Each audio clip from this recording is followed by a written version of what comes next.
罗宾来到港湾去看望桑尼号，看到桑尼号完好无损，罗宾十分高兴。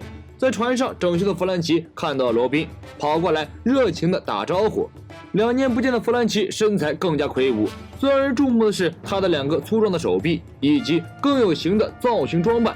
不过除了这些，弗兰奇的性格一点也没有改变。弗兰奇通过和罗宾的聊天得知，目前只差路飞了。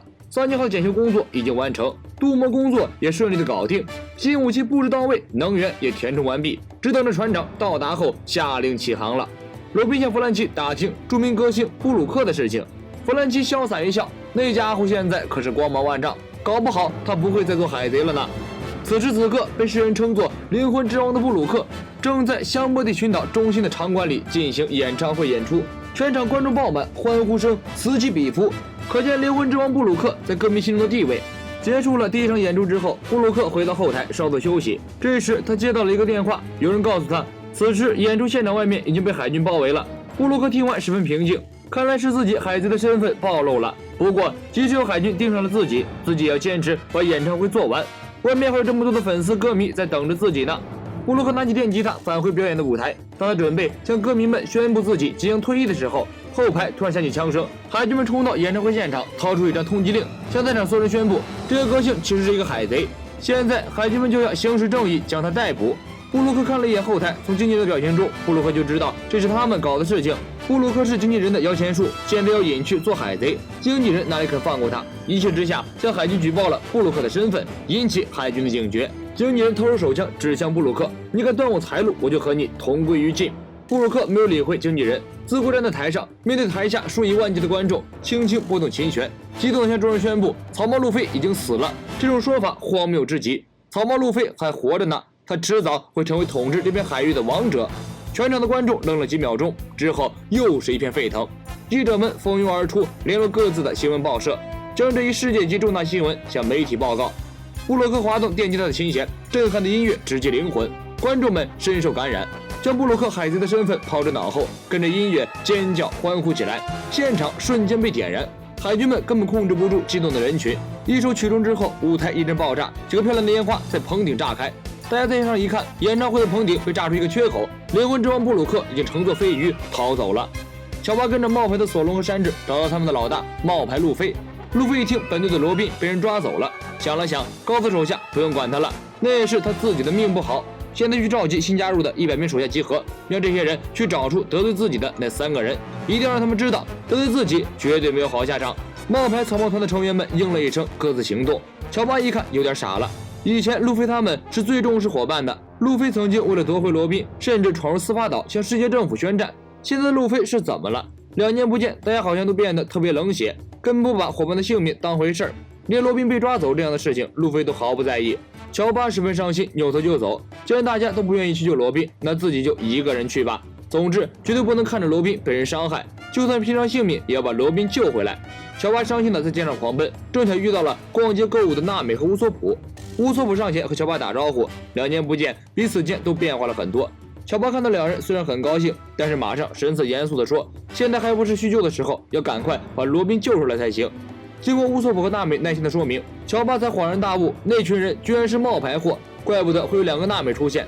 不过被那些家伙一搞，自己一伙突然就成名人了。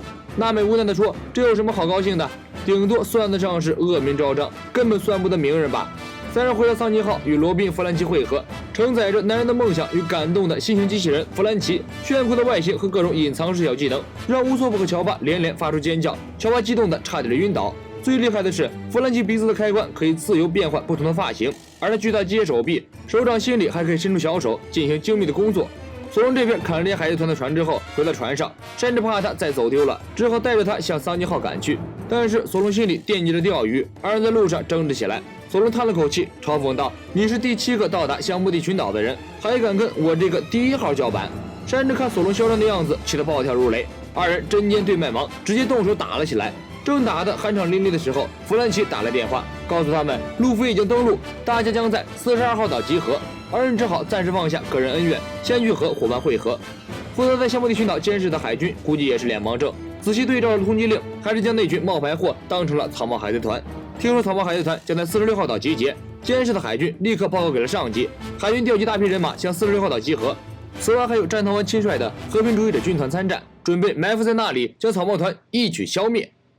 路飞摆脱了冒牌草帽团之后，跟随雷利的生命卡找过去，结果却偶遇了冒牌的索隆和山治。两帮正晚期患者，路飞很高兴，上前和二人打招呼。冒牌二组突然想起来，船长及其手下不就是要找得罪他的3个人吗？这个披着斗篷的家伙就是其中一个，需要马上把他带去给船长才行。46号小岛这边，大批因为草帽海贼团大名而集结过来的新人海贼聚集在此，其中比较出名的船长一共有4名。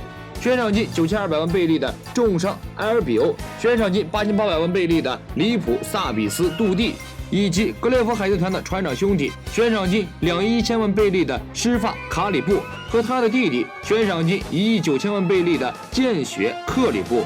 海贼越聚越多，很快超过了100名。负责监视的海兵正向大部队报告情况，结果被警觉的卡里布发现。卡里布是以虐杀海军而出名的残暴海贼，落在他的手上基本上死的都非常惨。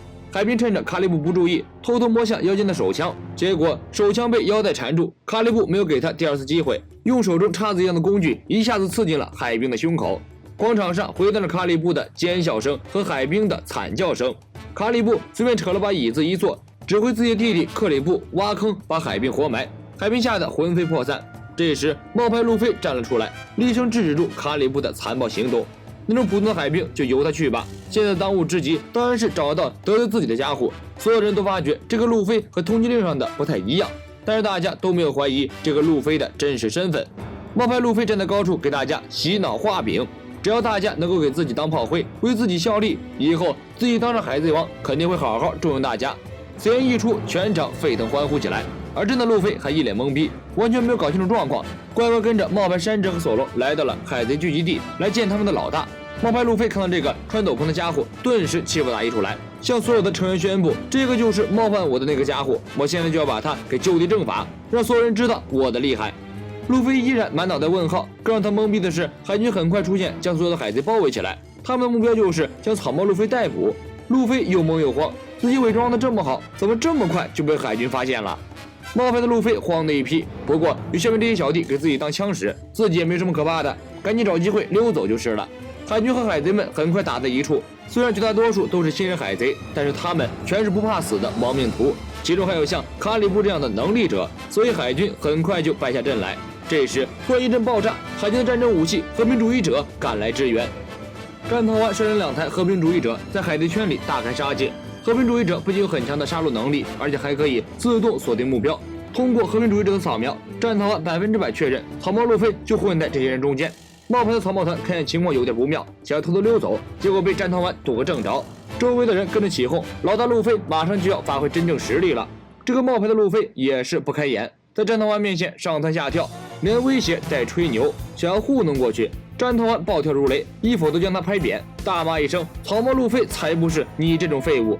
和平主义者扫描了一下，确认此人真实身份，他不过是一个靠骗吃骗喝混日子的小混子，本名布拉克，悬赏金2600万贝利。周围那群患有严重脸盲症的笨蛋一听，一个悬赏金只有2600万贝利的家伙把他们耍得团团转，气得破口大骂。这时候路飞才终于理清了事情的经过，原来那个家伙是在模仿自己。这么说来，山治和索隆也是冒牌的，真是不好区分啊，长得又太像了。路飞不想招惹海军，准备偷偷开溜。和平主义者 PX5 一下子将路飞锁定，战逃丸一声令下 ，PX5 发起攻击。路飞预判的攻击后迅速躲开，战逃丸大吼一声，真是幸运，真正的草帽路飞也在这里。众人拿着通缉令仔细一对照，看见路飞的真面目后，惊得眼睛都要飞出来了。这才是草帽路飞本尊，跟通缉令一模一样。路飞无奈地说：“这样一搞又要影响出航了。”战逃丸上前一步，霸气地回应路飞：“放心吧，你已经不需要出航了。” PX5 瞄准路飞的脑袋，瞬间射出了3道激光。路飞稍稍歪了一下头，就躲了过去，霸气地说道：“这种攻击慢死了。”接着，路飞启用2档 ，PX5 冲向路飞，路飞一个瞬间闪现到 PX5 的上空，接着一招喷气手枪，将和平主义者 PX5 瞬间报废。前后不到5分钟，出手仅用了1招，在场上所有海贼闻风丧胆的和平主义者就这样被秒杀了。战逃丸很惊愕，路飞明显使用了霸气，2年不见，居然成长了这么快。路飞露了一手之后很高兴，背起自己的行李赶紧溜走。前面迎接路飞的是闻声而来的山治和索隆。路飞一看笑了，这回是真正的索隆和山治啊！3人一见面都十分兴奋。战团指挥 PX7 追击，山治和索隆一人一招将 PX7 击毁。而索隆见到路飞的第一句话就是“你可是9号啊”，气得山治大骂索隆一通。三人向42号小岛赶去，而在沿途目送他们的居然是路飞的师傅冥王雷利。路飞对着雷利充满感激地说了一声“谢谢你”。雷利看到路飞锤炼得更强壮了，欣慰一笑，想起2年和路飞在一起的经历，雷利的眼角湿了。海军们反应过来，继续追击路飞3人。雷利跳在前面，拔出战刀，将海军拦住。我徒弟要出航了，希望大家不要妨碍他。路飞3人的前方出现另一伙海军，赶过来支援。佩罗娜利用消息精灵从空中进行辅助，将围攻的海军制服。2年的时间，佩罗娜已经从一个萝莉变成了一个美少女。山治见到佩罗娜第一眼就按耐不住心中的激动，差点就要扑上去了，惹得佩罗娜对山治一阵白眼。索隆之所以第一个到达香波地，完全依靠佩罗娜一点点带路，没有佩罗娜，估计索隆已经在维纳航路走丢到不知道哪个小岛去了。这边佩罗娜在和索隆吵架，山治在后面疯狂救着佩罗娜的体香，搞得佩罗娜又厌烦又尴尬。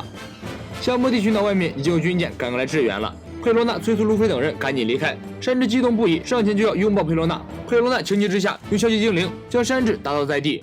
这时，乔巴乘着巨鸟赶过来接应3人，载着3人成功回到桑基号上。飞鱼骑士团也成功将布鲁克送回了桑基号上。分别了2年，今日终于再聚首。看到路飞经历这么多波折，依旧精神十足，布鲁克等人喜极而泣。坐在路飞身边的山治看到了身材更加饱满的罗宾和娜美，突然血压狂升，鼻血止不住的飙了出来，宛如迫击炮一样将山治顶了出去。这种情况，山治随时可能要失血过多。身为船员的乔巴又多了一份负担。海军的自然舰队已经包围了过来，数门大炮瞄准了桑基号，不断射击。突然，一艘有2条巨型海蛇拉扯的海贼团拦在了军舰的前面。女帝汉沃克携90海贼团全体船员赶来给草帽团送行。草帽团除了路飞，其他人都没有见过汉沃克本人，只听过其传闻，并不知道这是一个什么样的人物。布鲁克用望远镜远远看了一眼汉沃克，当场晕倒。乌索普很好奇，接过望远镜一看，惊呼绝世美女。一听到绝世美女4个字，山治直接窜了起来，抢过望远镜仔细观察。看到女帝的瞬间，山治直接石化。当大家得知汉沃克居然和路飞是朋友的时候，所有人都惊呆了。山治嫉妒的差一点动手打路飞，狠狠骂了路飞一顿后捶地痛哭。路飞2年间有美女相伴，再想想自己的2年呢，黑军人妖混在一起。90海贼团的船停在军舰前面，不肯让路，海军气得大骂。汉沃克高傲地说：“我从来不给人让路，你们居然挡在切身的必经之路上。”即便汉沃克如此任性，海军们依旧不敢反抗，全部拜倒在汉沃克的石榴裙下，俯首称臣。草帽团拉起船锚，准备起航。乌索普注意到岸上的海军都没有追来，感觉很奇怪。同一时间，乌索普的老师海利克斯带着巨型昆虫在岸上大闹特闹。海利克斯躲在角落里偷偷哀伤，男人的告别不需要眼泪，只能是有缘再见了。在另一边，小空岛维萨利亚的老大爷们来了一场人工降雨，将海军的武器全部打湿，算是给娜美送行了。弗兰奇打开充气的机关，使船的防水膜膨胀起来，全团准备起航前往新世界。路飞站在船上，多少感慨无法言表，感谢大家原谅自己的任性，支撑自己度过2年的时间。最后一句，扬帆出航。桑尼号降下船帆，跟随着海流沉入了海底，向渔人岛进发。我是江木君，咱们下期见。